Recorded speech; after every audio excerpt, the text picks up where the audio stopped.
하나님 우리 아버지와 주 예수 그리스도로부터 오는 은혜와 평강이 여러분과 함께 하시길 소망합니다. 오늘 본문 창세기 4장에 나오는 가인과 아벨 형제의 이야기는 우리 모두가 아마 잘 알고 있는 이야기일 것 같습니다. 아담과 하와 사이에서 장남인 가인과 차남인 아벨이 태어나 형은 농사를 지었고요, 동생은 양을 치면서 살았습니다. 하나님이 너무 사랑해 주셔서 베풀어 주신 그 은혜로 아이는 땅의 소산을 얻었고요, 그리고 또한 아벨 역시도 양의 첫 새끼를 얻었습니다. 그리고 이들은 하나님께 모두 자신이 얻은 그 은혜의 산물을 하나님 앞에 드렸습니다.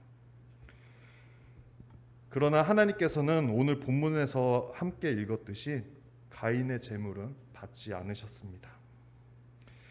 그러자 가인의 그 마음 속에 분노가 치밀어 올랐습니다. 그 마음에는 하나님께서 자신의 그 결실, 그 소산물을 인정하지 않은 것 같았기 때문입니다. 그런데 가인이 하나님께 인정받고자 함이 나쁜 욕망입니까? 저와 여러분이 하나님 또는 누군가에게 인정받고자 함이 나쁜 것입니까? 당연히 그렇지 않습니다.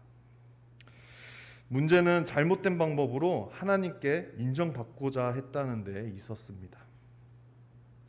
하나님께서는 자신의 뜻을 따라서 그것을 드리기를 원하셨습니다. 그것의 하나는 믿음으로, 그리고 다른 하나는 하나님께서 원하시는 방식으로 드리는 거였습니다. 동생인 아벨은 이 두 가지를 모두 충족하였습니다. 그러나 형인 가인은 이 두 가지를 모두 충족하지 못했습니다. 그래서 하나님의 마음을 기쁘게 하지 못했습니다. 그리고 하나님은 가인과 그의 재물을 연락하지 않으셨습니다. 그러자 가인의 마음에 동생 아벨을 질투하는 마음이 들어갔습니다. 동생 아벨이 하나님의 인정을 받고 사랑받는 것을 그는 견디지 못했습니다. 자신이 인정받지 못하는 것도 분한데 아벨은 하나님께 인정을 받고 또 사랑을 받는다는 그 사실이 더욱 가인을 괴롭게 만들었습니다. 결국 어떻게 되었습니까? 정말 끔찍하게도 친혈육인 그 동생을 죽였습니다. 또한 분노와 질투는 예수님의 제자들 가운데도 있었습니다. 야고보와 요한이 예수님께 하나님의 나라가 이 땅의 가운데 임할 때 자신들을 예수님의 좌편과 우편에 앉게 해달라고 부탁했었습니다.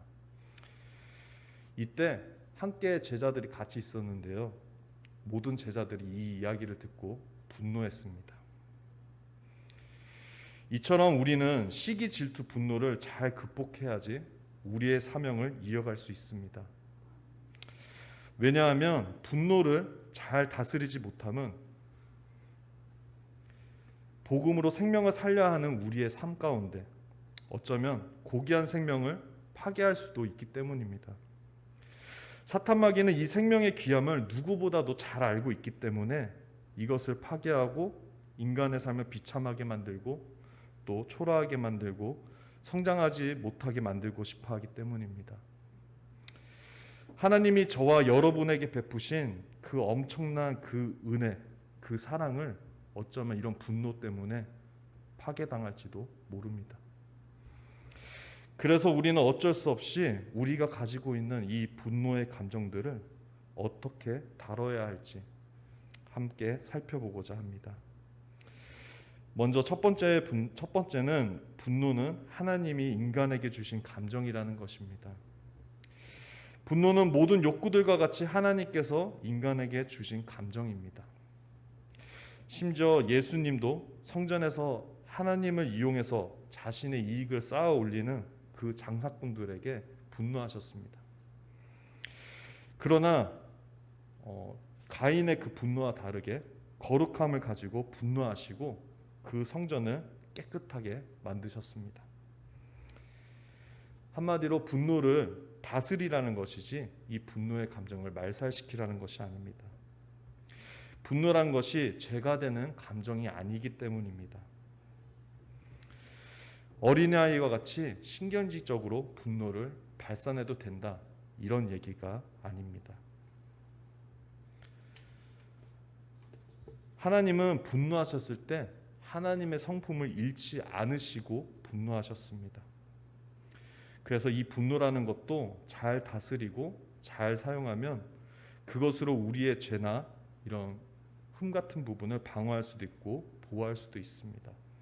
또한 불의함이나 유혹에 또 분노함으로써 저와 여러분을 거룩함으로 이끌어가는데 중요한 역할을 해줄 수도 있습니다.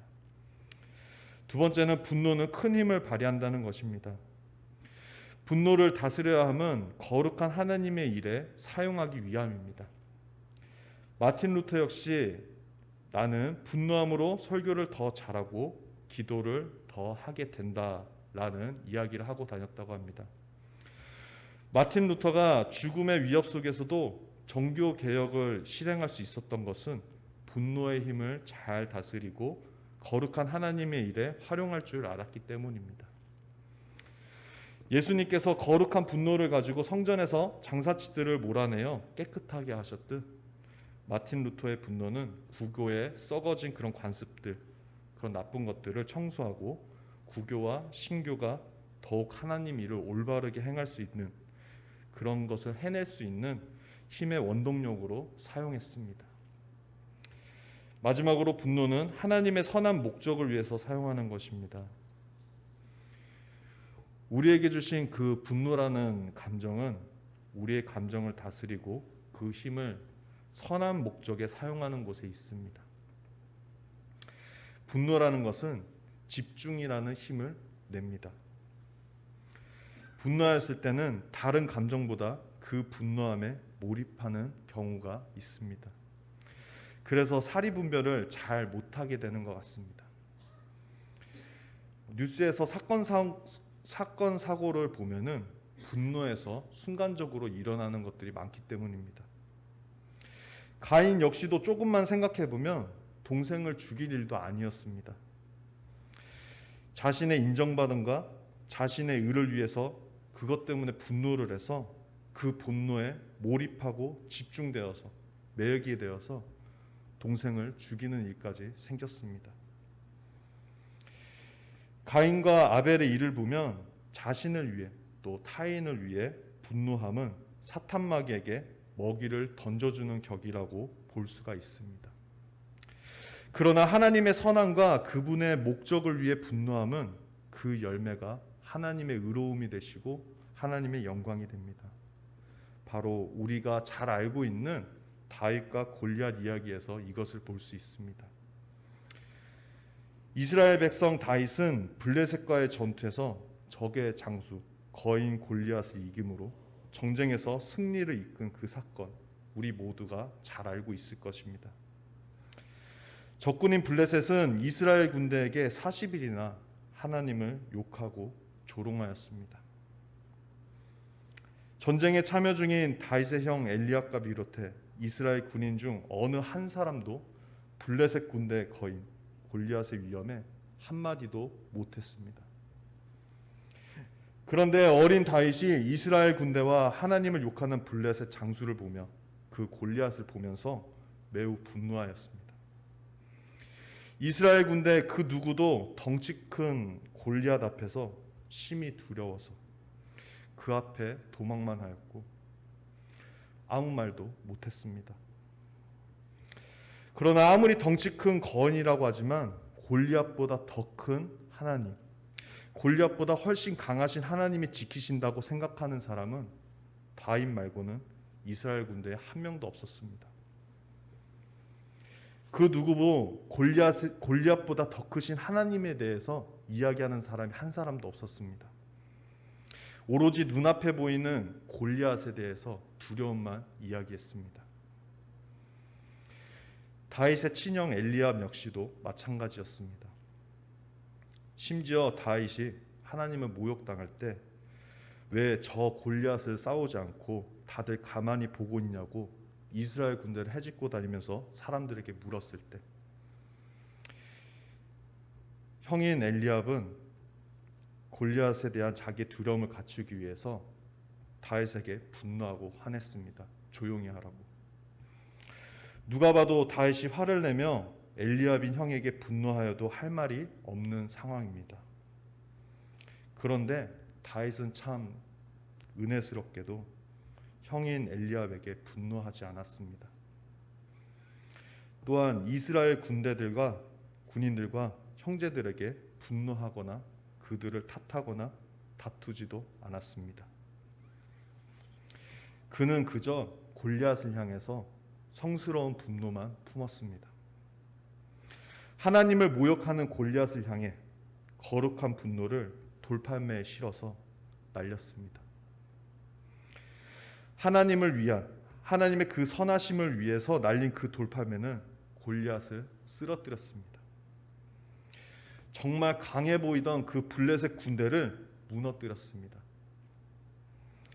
그리고 이스라엘 군대에게 이 세상 무엇보다도 정말 비교조차도 할 수 없는 크신 하나님의 영광을 그 전장의 자리에서 모두에게 보여주었습니다. 이로써 분노에는 우리는 두 가지 얼굴이 있음을 알 수가 있습니다. 부정적인 분노, 즉 가인이 가졌던 그 분노는 화만 일으킵니다. 이 화는 사탄 마귀가 역사할 수 있도록 그 틈을 내어줍니다. 그러나 하나님을 위해 그분의 선하신 목적을 위해 분노를 다스리고 그 힘을 역이용해서 활용한다면 우리 하나님 뜻에 반하여 망가진 것들, 그런 모든 것들을 회복시키는 힘으로도 사용할 수 있습니다. 이 힘을 사용하기 위해 분노할 때 그것을 거룩하게 바꾸기 위해 우리는 기도해야 하는 은혜가 있어야 할 것입니다. 그와 더불어 항상 감사하고 기뻐하여 범사에 감사함으로 우리의 삶을 채워나가야 할 것입니다. 왜냐하면 사탄마귀 역시 우리가 분노할 때 그 기회를 노리고 있다가 우리의 삶을 하나님의 영광보다는 생명을 파괴하는 곳에 힘쓰고 싶어하기 때문입니다. 그래서 기도함으로 범사에 감사함으로 우리가 느끼는 그 분노를 잘 분별하고 또 구별하여 활용할 수 있는 성숙한 의로운 분노로 바꾸어 나가야 합니다. 가인 역시 하나님이 주시는 그 믿음과 하나님이 원하시는 방법으로 제물을 드리지 못해서 하나님께서 연락하지 않으셨을 때 동생 아벨에 대한 시기, 질투, 분노를 자신의 잘못에 대한 분노와 회개로 거룩함으로 바꾸었다면 이날 성경에 어떤 사랑의 열매가 기록되었을지 함께 생각해 보았으면 좋겠습니다. 우리의 이 모든 것이 하나님 사랑, 이웃 사랑을 위해 주님 안에서 함께 말씀을 나누고 또 고민하고 변화한다는 것을 믿고 기억하며 저와 여러분의 각 가정의 삶으로 돌아가는 시간이 되었으면 좋겠습니다. 모든 지각에 뛰어나신 하나님의 평강이 그리스도 예수님 안에서 저와 여러분의 생각을 지켜주시길 원합니다. 아멘. 기도드리겠습니다. 아버지, 오늘의 말씀을 통해 우리 안에 있는 분노가 통제하지 못하거나 삶을 지배하도록 내버려 두는 것은 곧 사망을 낳는 것을 우리가 함께 보았습니다. 우리는 이것이 옳지 못함을 알고 어떻게든 벗어나려 노력하고 또 결심하지만 우리의 연약한 믿음과 부족한 성품으로 인해 다스려야 할 분노를 다스리지 못하고 지배받으려고 하는 그 순간이 많습니다. 그럼에도 불구하고 하나님의 은총받은 자녀로서 함께 해주시는 성령님께서 우리의 몸과 마음과 생각을 다스려 주시고 또 은혜로서 성령님과 함께 분노를 절제하고 통제하여 생명을 살리는 거룩한 힘으로 변화시켜 주실 줄 믿습니다. 그리고 늘 깨어 기도하며 범사에 감사하는 자세로 주님 앞에 간구하는 지금 이 기도를 우리의 영원한 삶 가운데 늘 간직하기를 그리스도 예수님께 간절히 기도드립니다. 아멘.